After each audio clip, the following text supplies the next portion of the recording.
Good afternoon. My name is Dawn McKnight, and I'm the Executive Director for the Independent Association of Home Instead Franchisees. On behalf of the association's Education Committee, I would like to welcome you to our next session in our webinar series titled Fixing the Caregiver Labor Shortage with Michael Steinberg. Just one housekeeping item to share with you. Please put all questions into the chat as we will have a Q&A session towards the end of the webinar. Before handing things over to our presenter, I would like to share some information about his background. Michael Steinberg became involved with Home Instead after many years in retail and human resource management and believes that high-quality employees are the root of success for any business.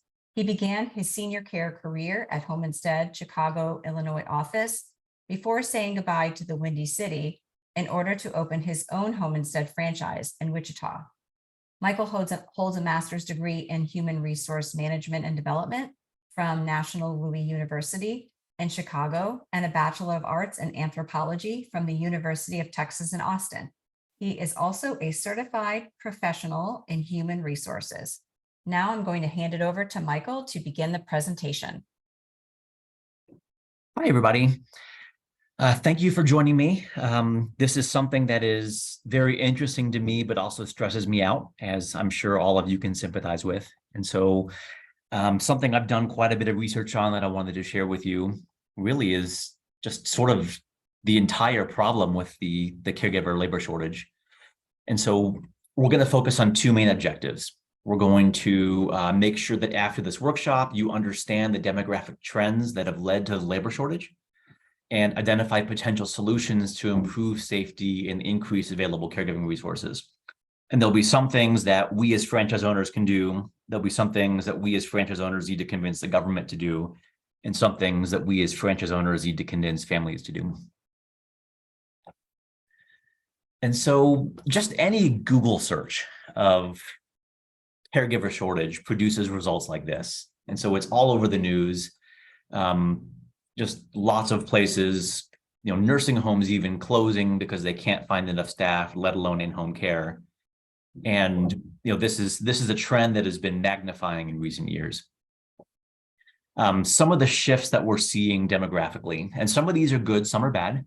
The number of Americans aged 65 and older is supposed to double between 2018, when it was 52 million, until 2060, when it'll be 95 million. And the 65 and older age group share of the population in the United States will increase from 16% to 23%. And so a massive amount, millions more seniors during a time where, as I'm sure all of you know, it's even harder to hire than it ever has been. The older population is becoming more diverse, both racially and ethnically, which is good. Between 2018 and 2060, the share of the older population that is non-Hispanic white is projected to drop from 77% down to 55%. And so the good news there, the reason that's good is because it means that, from a racial and ethnic standpoint, everyone's living longer. And so just knowing that that's increasing health-wise for all of us is a good thing. Older adults are working longer. By 2018, 24% of men and about 16% of women ages 65 and older were still in the labor force. And that's going to rise further by 2026. It's going to increase 2% for men and 2% for women, basically 26 and 18% total. It's probably bad. It means that a lot of people, or at least an increasing number, can't retire. But it's good for us because those are certainly individuals that we want to hire. Many parts of the country, especially counties in the rural Midwest, are being forced to age in place because of a disproportionate number of young people who moved elsewhere. And as we all know, most of the care in this country is provided by adult children of older adults. And not having them around is forcing people to sort of stay put, to stay in their own home. And because there aren't as many young folks in the areas, there really isn't like a lot of nursing home labor pool either. And then here's the Midwest, just so you know, here's the areas that are being most severely affected, at least in rural areas. Some of the things that are more positive, education levels are increasing.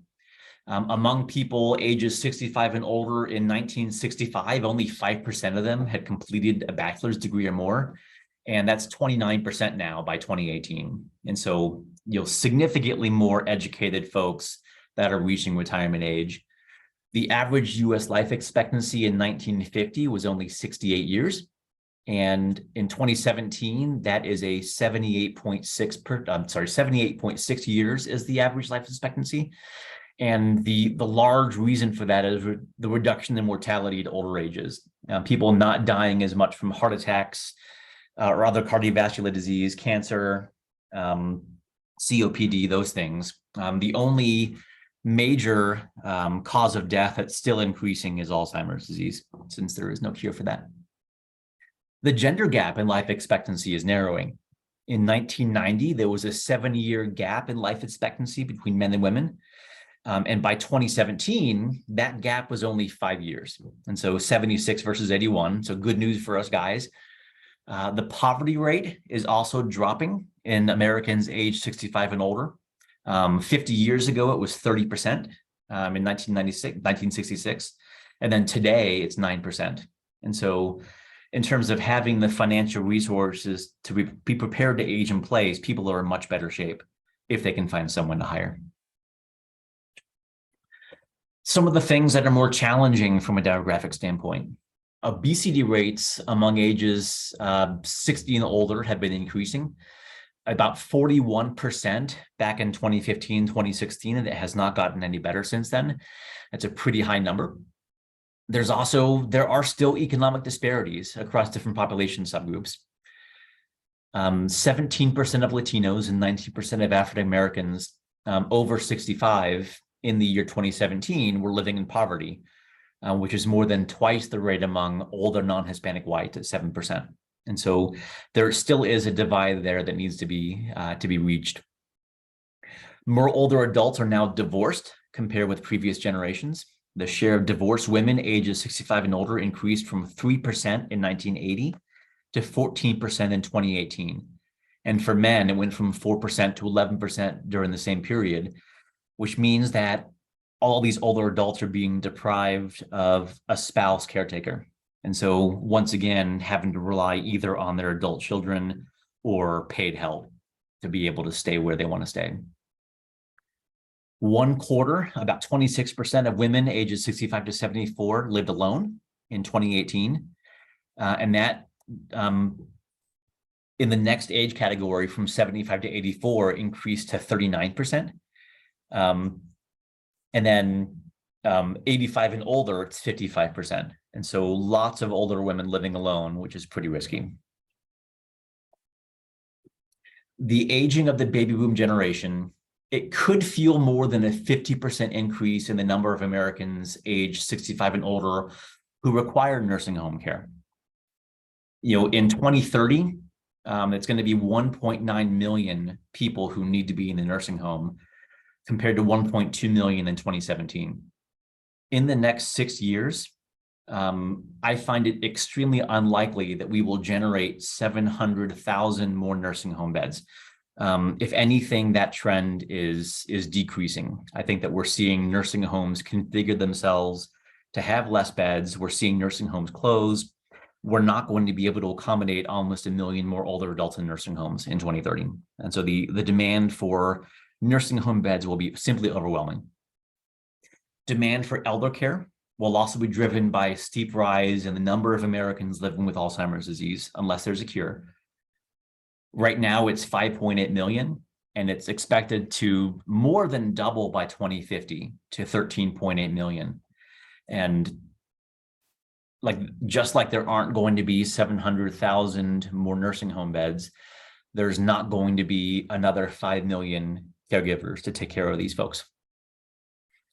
The large share of older adults also means that Social Security and Medicare expenditures will increase from a combined 8.7% of gross domestic product. And that's gross domestic product, like basically the weight of the entire economy, not our budget. And that will increase to 11.8% by 2050. And so Social Security and Medicare at that point will probably be the largest items on our budget. And so that's sort of what's happening demographically. That's the challenge, is that the amount of care needed is going to simply be overwhelming. And now we're going to talk about the actual labor pool and what's happening there. There has been, and it really hasn't happened yet, and I'm kind of glad about this personally. There was a predicted slowdown in the labor market activity in the US this year due to a likely recession, which has not come to fruition, a continued battle with inflation, which is still an issue, more layoffs and higher unemployment. But I personally have not seen the mass layoffs that would really signal a recession to me. And so I'm hoping that data is wrong. But the far greater concern is something that's not changeable, and that still is demographics. And so whether there's a recession or not, it's not going to change these factors. And so there's an economist at Indeed, Savannah Goodall, who recently said this: demographic shifts in aging populations mean countries like the US will experience an ongoing shortage of workers, and hiring will remain challenging for years. Without sustained immigration or a focus on attracting workers on the sidelines of the labor force, these countries simply won't have enough workers to fill long-term demand for years to come. And certainly the United States is included in that. And so this is what the civilian labor force participation rate has looked like for about the last 20 years. And so the really concerning thing is that even before the what do they call it, the Great Recession of 2008, the labor force participation rate had stayed pretty steady at around 66%. And ever since then, for about, I don't know, the last 15, 20 years, we've seen a steady decrease in the number of civilians who actually are in the workforce. And you can see, the COVID epidemic certainly had an impact. You can see how sharply it fell and that it has not really come back yet. And so that's definitely an issue, but really people have been leaving the workforce in droves for decades. And so, that is a significant concern that certainly COVID didn't help with, but that really isn't the issue. It's been more long-term than that. And that you'd think, okay, well, if people aren't working, if the labor force participation rate wasn't so good, that means unemployment is high, but that's not the case. And so you'll see that again, starting at about 2008, where unemployment was high because of a recession. Since then, it steadily decreased, except for the COVID pandemic. And so the double whammy here is that the labor force participation rate, which talks about who's active in the workforce, is decreasing. The unemployment rate is really those who are looking for a job but have not been able to find one. That number is also decreasing. And so just overall, less Americans are choosing to work. That's not good. That's not good for us as employers. It's not good for older adults who really need to be able to find someone they can hire to take care of them. And ultimately, from a productivity standpoint for our economy, it's not a good trend. Another complication that we're seeing has to do with what we call the sandwich generation pinch, which really consists of the fact that today more than half of all Americans in their 40s and 50s are taking care of their own children and a 65 or older parent. And as older adults are living longer, more and more of these sandwich generation folks are really having to do both. They're still raising their kids, and they're having to do hands-on involved care with their parents. And so some of the things that we're seeing, and this is a resource that I took from Home Instead, but it's good to focus on some of these opinions, some of these survey results that we saw. 62% of the sandwich generation felt they had to choose between being a good parent or being a good daughter or son.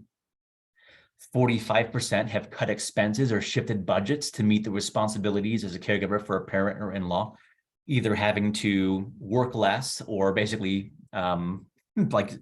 pay more to have someone else come in and help.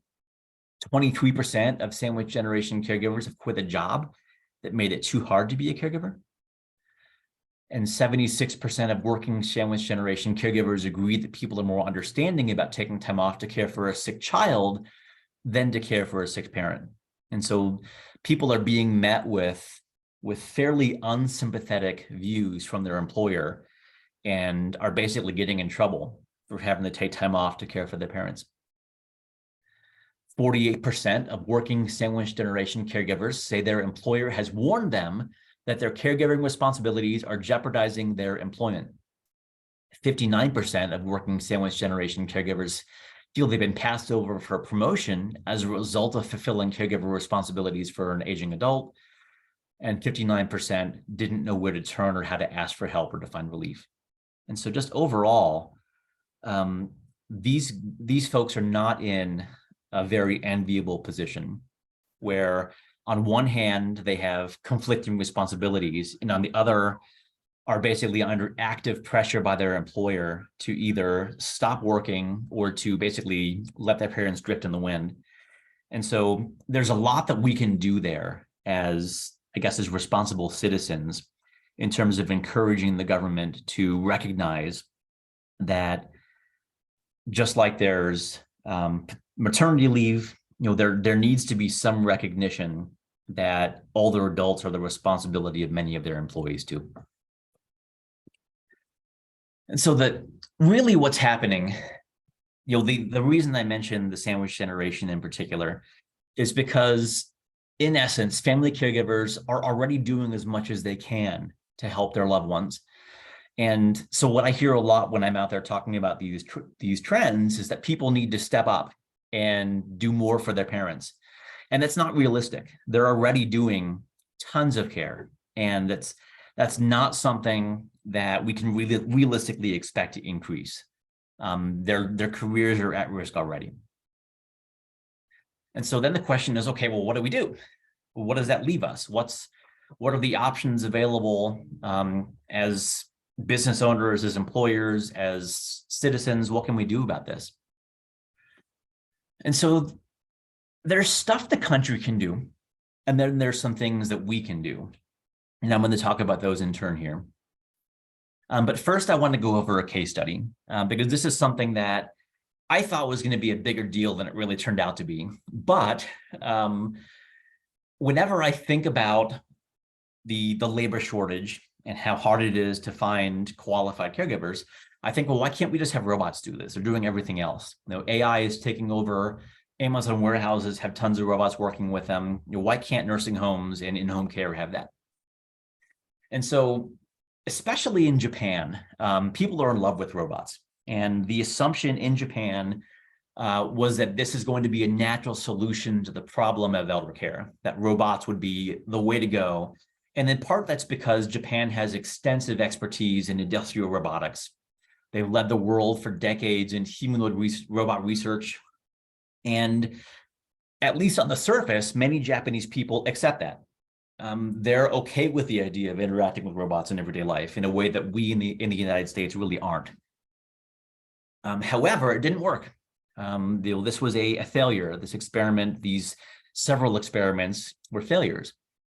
And the reason, in short, is the machines failed to save labor.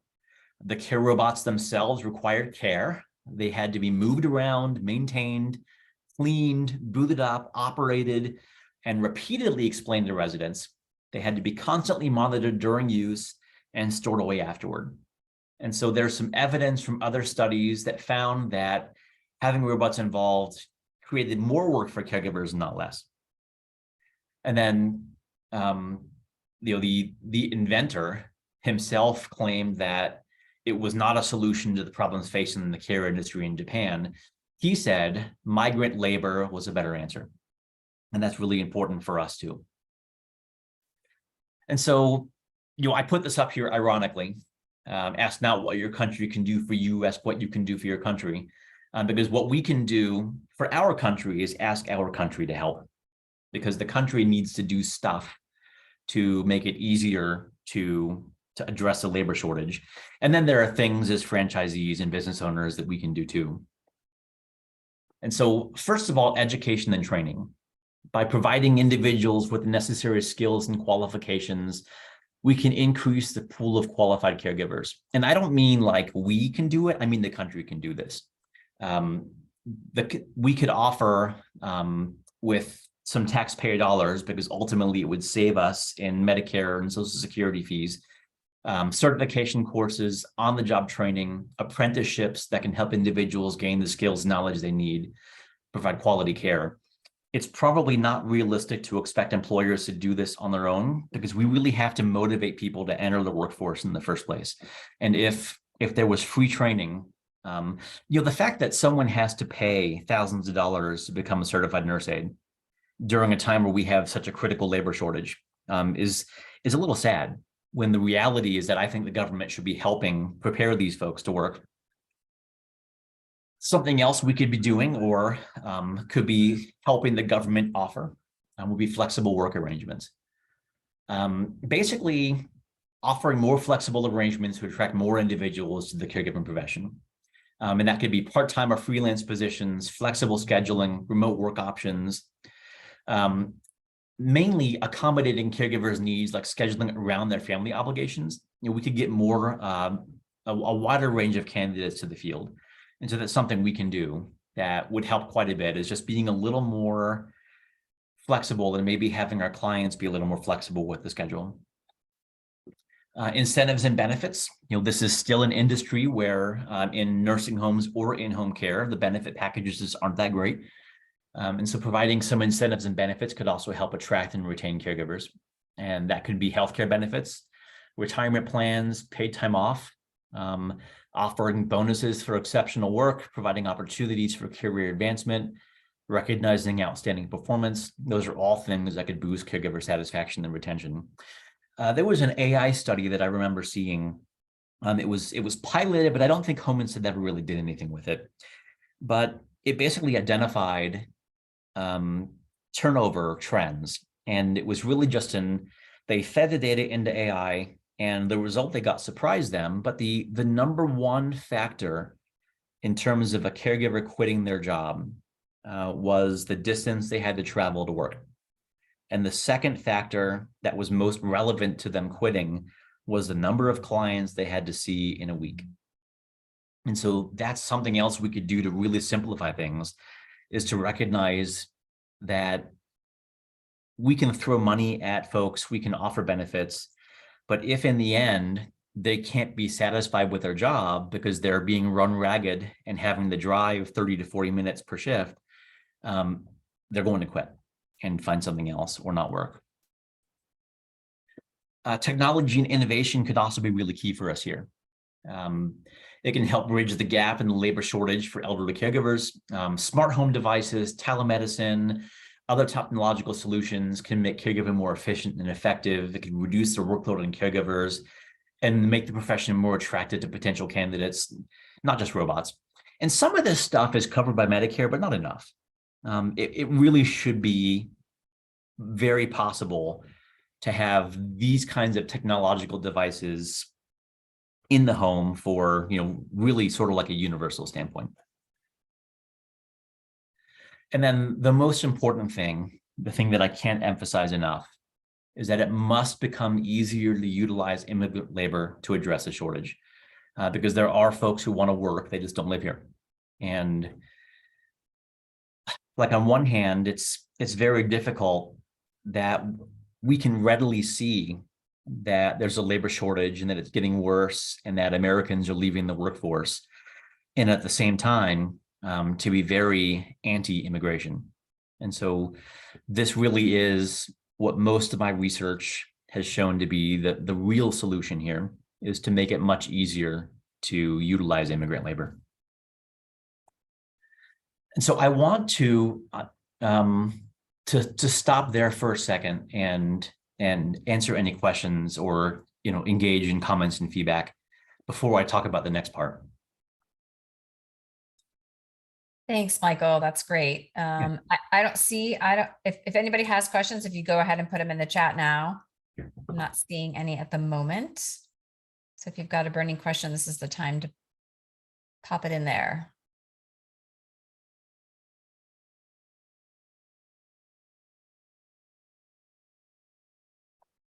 Sweet. Well, I'll just keep going. Okay. If people have questions, go ahead and feel free to stick it in there and I'll address it. And so the second part, or the next component to fixing the caregiver labor shortage, is to really focus on what families can do to be better at making their older adults safe in their homes. Because what we're finding, and this is something that I think we're all frustrated with, but it's something that has to be addressed, is that the research that we're doing has shown that 33% of US and 27% of Canadian seniors said their trips to the hospital and the ER are caused by falls and other accidents in their home. So 1/3 in the US of all hospitalizations or ER trips in an older adult were caused by a fall. 85% of US and 89% of Canadian seniors have reportedly done nothing to prepare their homes for aging. 65% of US and 71% of Canadian adult children said their parents' homes have at least one potential safety issue. And so here we are, there's no nursing homes to go to because they're full. We're not even doing some of the basic things that would keep an older adult safe in their home. And it's causing an incredibly large amount of hospitalizations every year. ER physicians were surveyed, and they estimate that 50% of all home accidents experienced by seniors could be prevented. So people are going to the hospital because they didn't do anything to prevent this beforehand. And nearly all surveyed ER doctors agree that not having help at home is a serious risk factor for seniors as a potential cause for injuries or accidents at home. And so just an enormous lack of preparation on the part of older adults and their families. Falls are the leading reason why seniors end up in the hospital. And many of these falls can be prevented. You could do physical activity, walking, Tai Chi, water workouts, physical therapy, even just helping someone get moving and being mindful of their medications. These are all things. We talk a lot about how the vast majority of care is given by family members, but they're not focusing on this stuff. And this is something we need to educate on. Frailty, in terms of sight, the average 60-year-old's pupils have decreased to about 1/3 the size of the average 20-year-old's pupils. And when that's added to age-related eye conditions like cataracts or macular degeneration, you can start to understand how difficult seeing can become. A living room with poor lighting, throw rugs, and electrical cords and pathways would become an obstacle course for a senior, basically. Sense of smell may also start to diminish, especially after age 70. And that's due to the loss of nerve endings and less mucus in the nose. And smell greatly affects our sense of taste. And so if your loved one isn't enjoying or consuming enough healthy foods, they'll become malnourished, which can also be dangerous if they're unable to smell, let's say, smoke during a fire. In terms of taste, we start out life with about 10,000 taste buds. And as we age, these taste buds decrease in both number and mass. Medications may decrease appetite, making an individual vulnerable to malnutrition. And so definitely that would contribute to a fall. In terms of touch, many older adults experience a decrease in blood flow to nerve endings, which reduces their sense of pain and temperature. So we need to make sure that we're testing water and making sure it's not too hot or too cold. And then also slick spots on floors will be harder for them to detect. They don't feel as much. And so we really have to address that as well. And then last but not least is hearing. Our ears control our sense of hearing and our sense of balance, both of which can become compromised as we age. Older adults could miss an important visitor or service call if they can't hear the doorbell. They could miss out on socializing opportunities. And this is really why hearing aids are pretty important to a loved one's physical and mental health. And so some of the different things that need to happen. First of all, there are really inexpensive fixes in the home that would increase safety for seniors. And I don't think Home Instead is focusing as much on this anymore, but the home safety checklist we used to put out there were pretty lauded by the community. These were resources that really were making a difference out there. And so it's just some of the things that families need to be doing for their older adult loved ones is replacing wall mount shower heads with a handheld on a hose, installing grab bars on walls near the shower or tub. Lever handle faucets are easier to use. Add lighting to closets and pantries. Swing clear hinges so that the doors, aren't a obstacle to tripping hazard. Those are all things that are pretty affordable to do. Certainly less affordable than a year in a nursing home. We also recommend an annual safety check for basically every older adult's home. And I know that sounds like a no-brainer to us, but don't forget that the vast majority of older adults or their children have done nothing to prepare their home for safety. In terms of a bedroom and living room, some of the things that we're seeing that are really causing most of these hospitalizations are carpets and rugs, clutter, poor lighting, light switches that are blocked or inaccessible, furniture being too high or especially too low, and cords everywhere. In the kitchen, not having access to supplies and food is a big deal. Having too much clutter in the main pathways. Again, poor lighting, dangerous chemicals lying around, slick surfaces that are a tripping hazard, spoiled food everywhere, and then sharp edges and utensils are some of the different reasons folks are ending up in a hospital.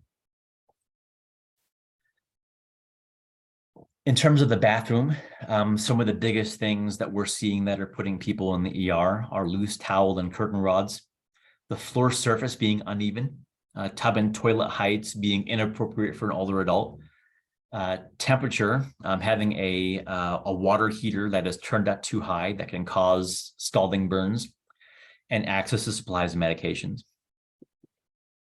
And then in the laundry room, especially if the laundry room is downstairs, I question why, if at all possible, an older adult wouldn't leave that home.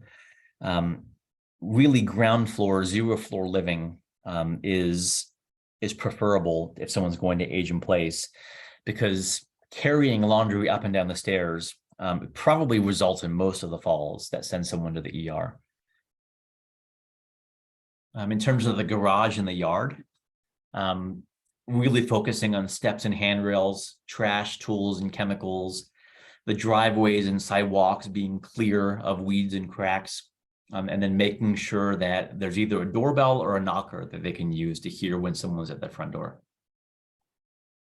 In terms of communication, as we all know, it's really important to stay helpful and positive and remain calm. And we need to be emphasizing to adult children that it's not about control. We want to remain on the loved one's agenda as much as possible. And we want to empathize and try to put ourselves in the loved one's shoes. And we need to listen. A lot of times we don't want to listen. We just want to do. We just want to talk. Listening can pave the way to success, though. And then body language can have a big impact on the situation as well. If we are showing an older adult, or if their children are showing that they're relaxed and calm, it'll show in their face, their posture, and their tone of voice. And that really helps persuade an older adult without defensiveness that they need to make changes to stay safe. And so these are some of the resources that we throw out there that we can be sharing to help people get access to this information.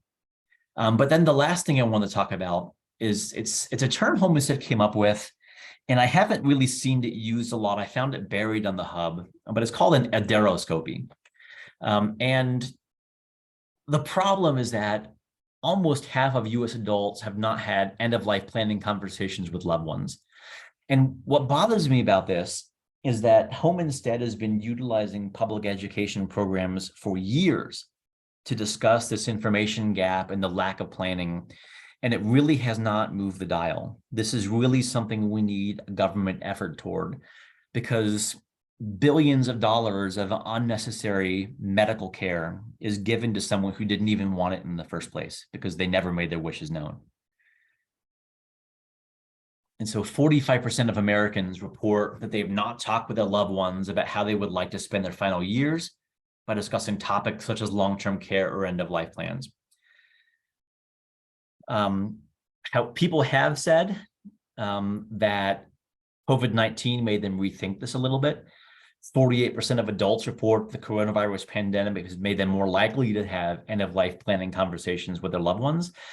But again, 45% of Americans haven't done that. And that was through 2022.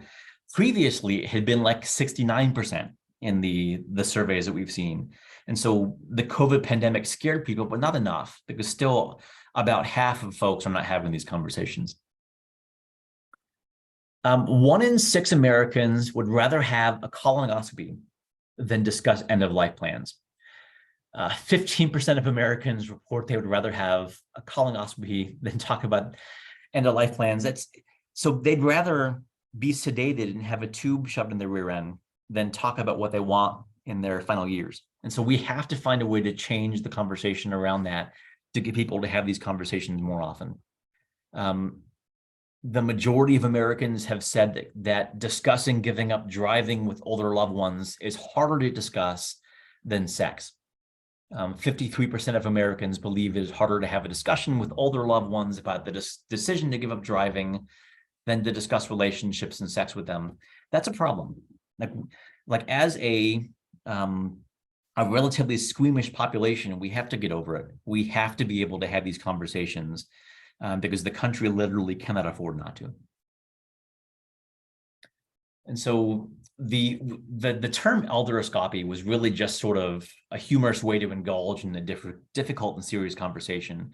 Instead of sitting down and saying, hey, I want to talk about what you want to do if you can't make decisions anymore. You could use this as a more humorous tactic, if you will.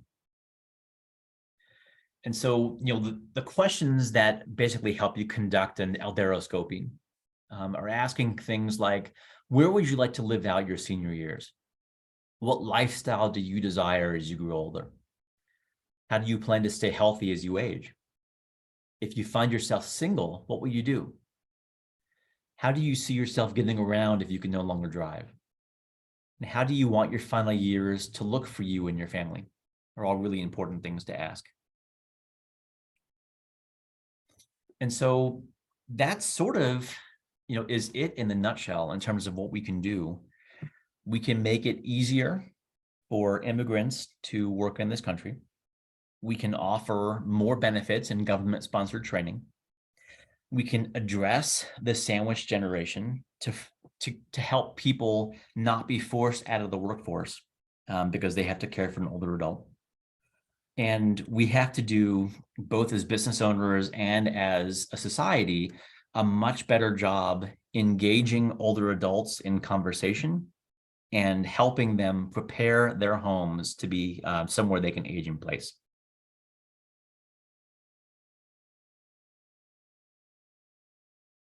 And so, again, I'm going to open it up for questions, comments, feedback. Would love to hear from you. Yeah, thanks, Michael. Absolutely. That's a term I've never heard either. Elderoscopy, kind of like colonoscopy, elderoscopy. Yep. Exactly. Saying, yeah, I love that. The checklist that you provided just to give people a template, right, to have that conversation with their aging family members. I can imagine that's a tough conversation to have, especially when they feel like those conversations are going to lead to loss of some independence. Exactly. Yeah. So I don't have any questions. I mean, everybody's been, oh, I do. I have one person that's raised their hand. Hold on. Let me see. Aaron Linden. Okay. I'm going to allow him to talk if that's okay. Go for it. All right. Aaron, can you hear us? Or are you able to talk?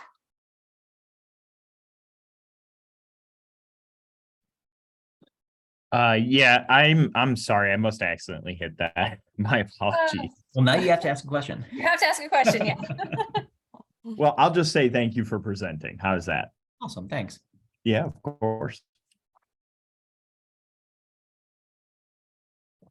Well, now we know that the raising your hand actually works when you allow them to speak. So that's good. All right. Well, how about this? If anybody has a question after the fact, later this afternoon, tomorrow, next week, how can they get a hold of you? And so, my email address is just msteinberg@homeinstead.com. You're welcome to reach out. I do see a question from Mary Andrews in the chat. Oh, yep, I do too. Yeah. Okay, so suggestions about dealing with legislation at the local level and federal levels. Yeah. And so at the local level, what I really recommend is that you reach out. It's not as necessary for the most part with either a local or state legislator to have a lobbyist. And so I've had some productive conversations in Kansas with both the Kansas Department of Health and Environment and also with the state legislature, just about licensure and other things. And so we've had some active involvement there. At the federal level, it's probably going to be lobbying that will get us there. And so there are some political action committees that are focused on this, but they need resources. And so this is an area where we could be contributing to a political action committee that would be helping benefit older adults. It's not that you can't write your congressman, but I've seen that be less effective than just using the existing framework. I'm not very happy with the fact that it takes a lobbyist to get things done. And I'm not happy with how money talks, but it seems like the most effective way to get things done, unfortunately.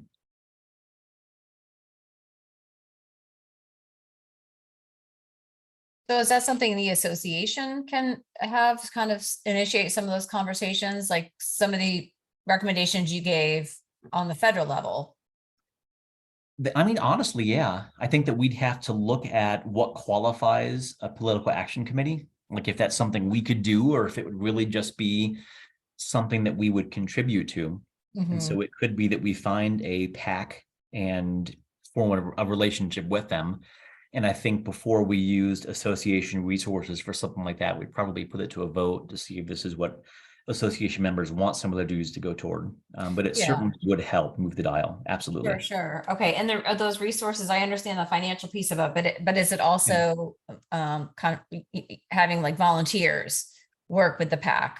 It could be. I think that the biggest challenge we would have as an association is just that I don't think we have the political expertise, at least not right now.